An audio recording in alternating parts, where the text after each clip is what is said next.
जय श्री श्याम दोस्तों, स्वागत है आप सभी का श्याम दीवाने के चैनल में। आज की इस वीडियो में आपको बताने वाले हैं श्री दुर्गा सप्तशती देवी कवच पाठ।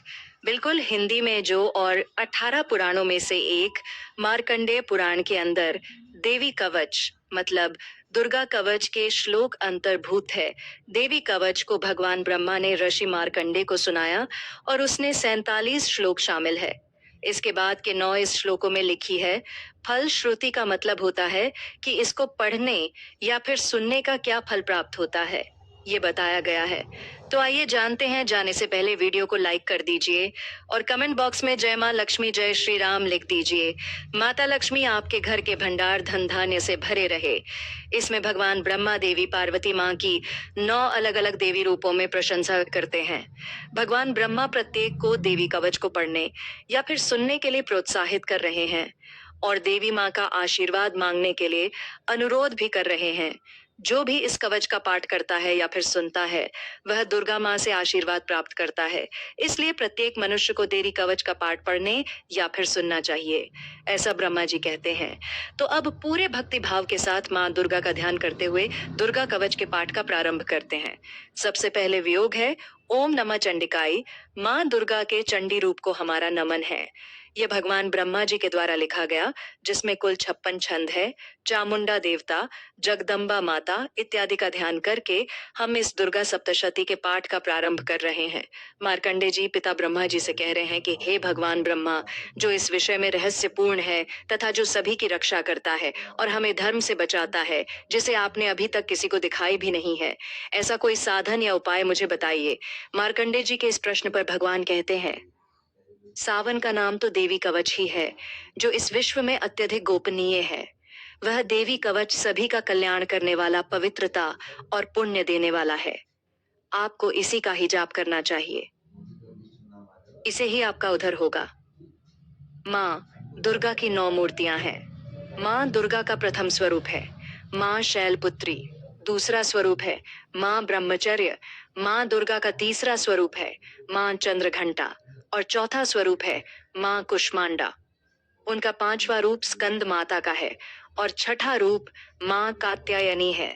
सातवां स्वरूप है और आठवां रूप माँ महागौरी के नाम से प्रसिद्ध है। माँ दुर्गा का 9वां रूप है माँ सिद्धिदात्री। यही नव दुर्गा के रूप है, जिसे भगवान ब्रह्मा के द्वारा वेदों के माध्यम से बताया गया है। जो मनुष्य अग्नि में जल रहा हो, सभी ओर से शत्रुओं से गिर गया हो, विपरीत परिस्थितियों का सामना कर रहा हो, और उसे समय यदि वह माँ दुर्गा की शरण में जाता है तो उसका कभी भी बुरा नहीं हो सकता है। अर्थात माँ दुर्गा का ध्यान किए जाने पर माँ दुर्गा उसकी हर परिस्थिति में सहायता करती है। यदि युद्ध का समय हो और मनुष्य संकटों में गिरा हुआ हो, तो भी माँ दुर्गा के प्रभाव से उसका कुछ भी बुरा नहीं होता है। माँ दुर्गा उसके दुख पीड़ा इत्यादि का नाश कर देती है। जो भी भक्तगण माँ दुर्गा की भक्ति करता है, माँ दुर्गा अवश्य ही उन्हें देती है। जो कोई भी देवी दुर्गा का ध्यान करता है, और इस बात में कोई भी संशय नहीं है, चामुंडा माता का वाहन प्रेत है और वह उसे पर सवारी करती है। वाराही माता का वाहन भैंसा है। इंद्री माता का वाहन हाथी है, तो वही वैष्णवी माता का वाहन है। भगवान शिव की पत्नी वृषभ है। कुमारी माता का वाहन मोर है। लक्ष्मी माता कमल के आसन पर विराजमान है और उन्होंने अपने हाथों में भी कमल लिया हुआ है। मैं भगवान विष्णु को अत्यधिक प्रिय है। वृषभ पर बैठी हुई माँ पार्वती का रंग सफेद है। भगवान ब्रह्मा की पत्नी ब्राह्मी या माँ सरस्वती हंस पर बैठी हुई है और सभी प्रकार के आभूषण पहने हुए हैं। इस प्रकार से माता रानी अपने भिन्न भिन्न रूपों में सभी तरह के योग व शक्तियों को ली हुई है।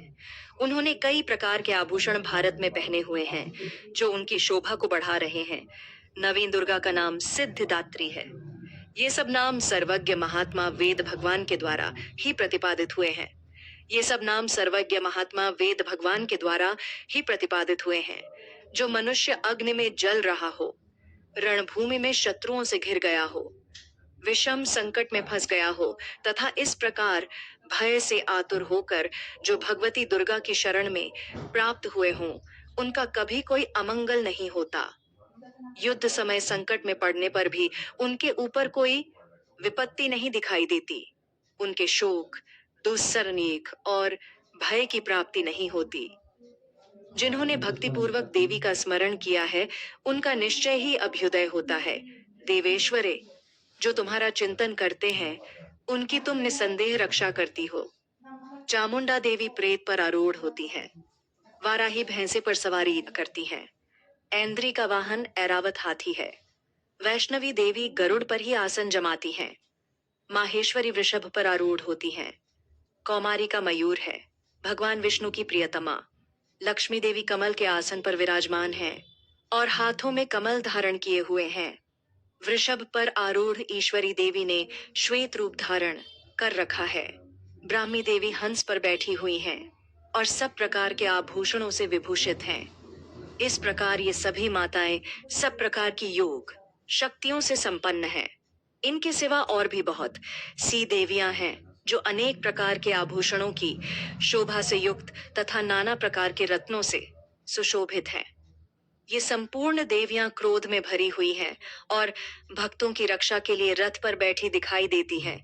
ये शंख, चक्र, गदा, शक्ति, हल और मूसल, खेतक और तोमर, परशु तथा पाश, कुंत और त्रिशूल एवं उत्तम शारंग, धनुष आदि अस्त्र शस्त्र अपने हाथ में धारण करती हैं। दैत्यों के शरीर का नाश करना, भक्तों को अभय दान देना और देवताओं का कल्याण करना, यही उनके शस्त्र धारण का उद्देश्य है।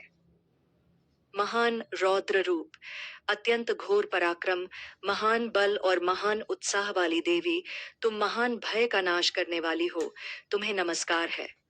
तुम्हारी ओर देखना भी कठिन है। शत्रुओं का भय बढ़ाने वाली जगदम्बिक, मेरी रक्षा करो। पूर्व दिशा में ऐन्द्री इंद्र शक्ति मेरी रक्षा करे।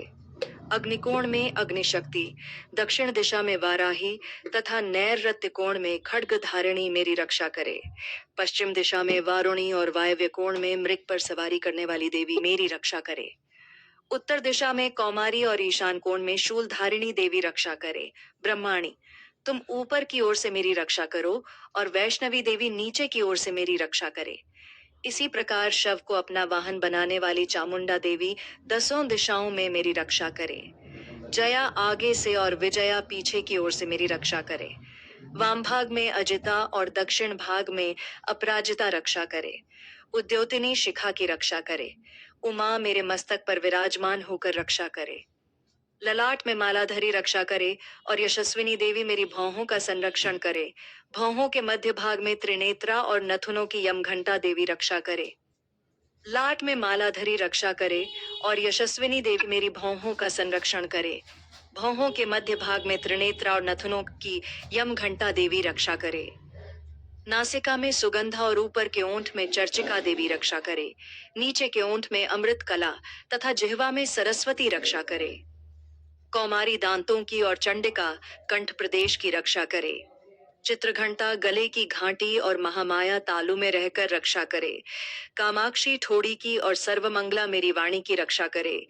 भद्रकाली ग्रीवा में और धनुर्धरी पृष्ठवंश मेरुदंड में रहकर रक्षा करे। कंठ के बाहरी भाग में नील ग्रीवा और कंठ की नली में नलकूबरी रक्षा करे।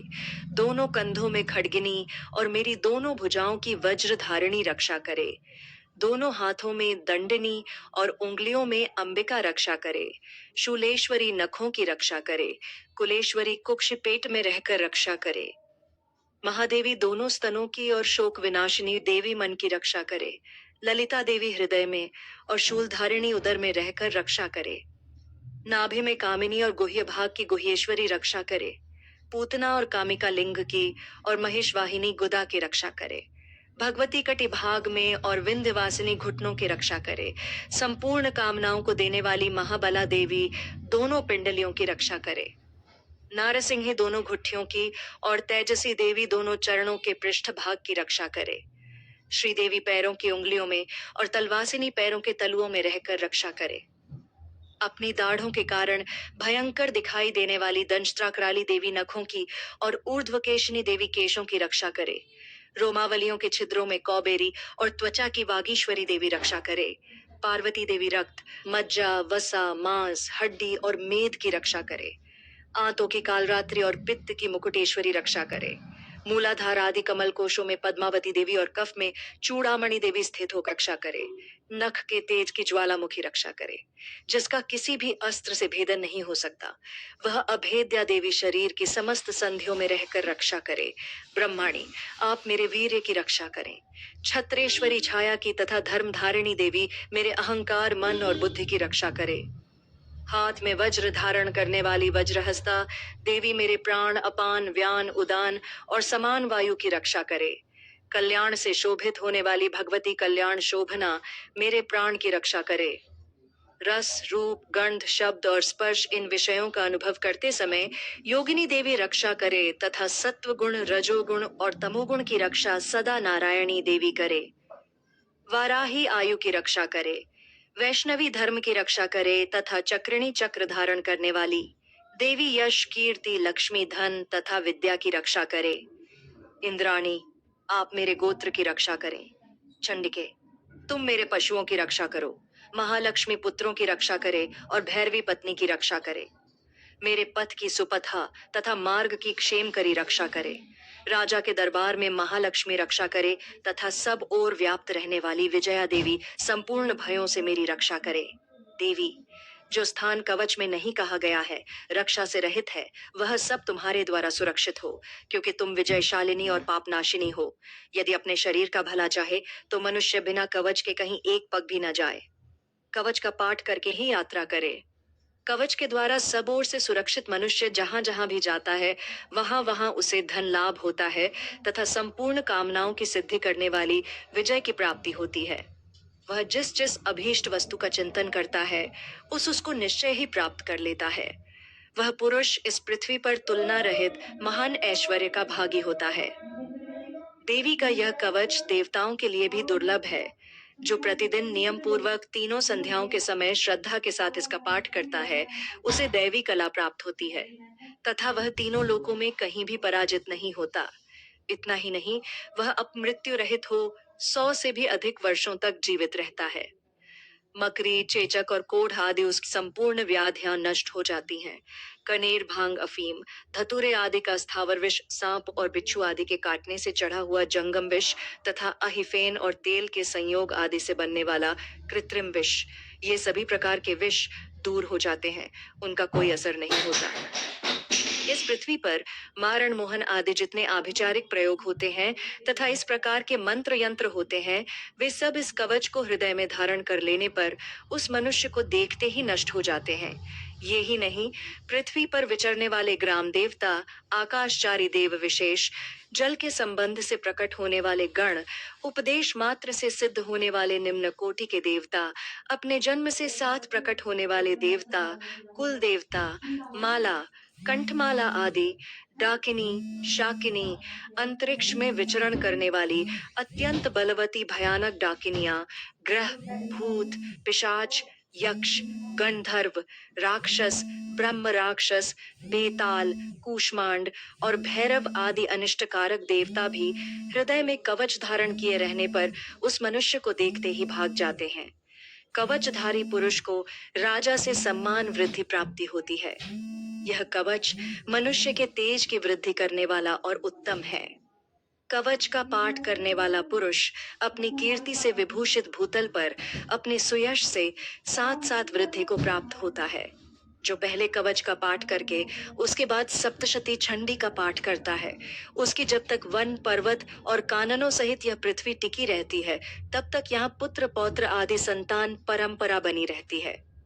देह का अंत होने पर वह पुरुष भगवती महामाया के प्रसाद से नित्य परम पद को प्राप्त होता है, जो देवताओं के लिए भी दुर्लभ है। वह सुंदर दिव्य रूप धारण करता और कल्याण शिव के साथ आनंद का भागी होता है। आपको हमारे द्वारा इस वीडियो में दी गई जानकारी कैसी लगी, कमेंट करके जरूर बताइएगा।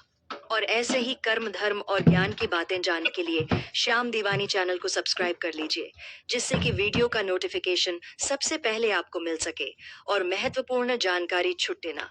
आज की वीडियो में इतना ही, मिलते हैं ऐसे ही नए वीडियो और नई जानकारी के साथ। जय श्री श्याम।